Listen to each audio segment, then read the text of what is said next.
With the newest edition of Toys and Games concluded, we have some fresh insights to share about the global toy and game market.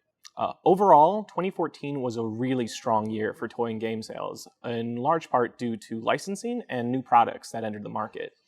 Overall, toy and game sales grew by 6% to reach 151 billion US dollars. And this was pretty evenly spread between traditional toys, which grew by 5% to reach $85 billion, and video games, which grew by a little over 7% to reach $66 billion.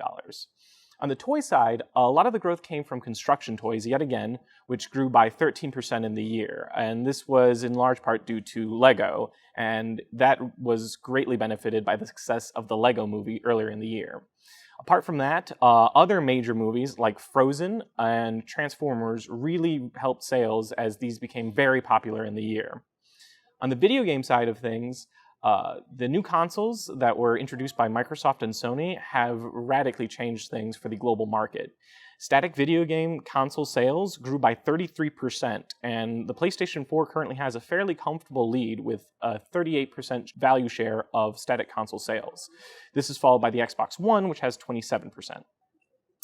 And their effect on the market has already heavily impacted how people are buying games.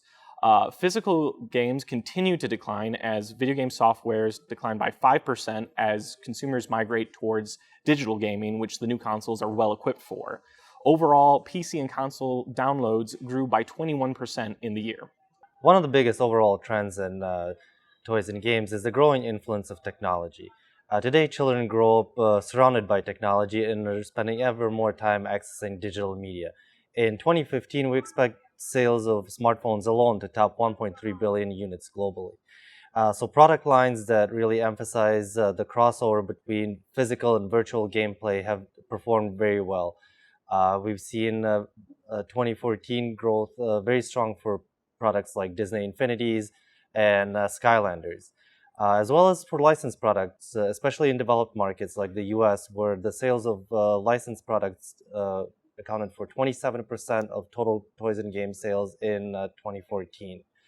We expect much of the same for 2015, especially as the LEGO Dimensions enters the market, and with the release of the new Star Wars movie, the licensing side of business will also see a significant increase.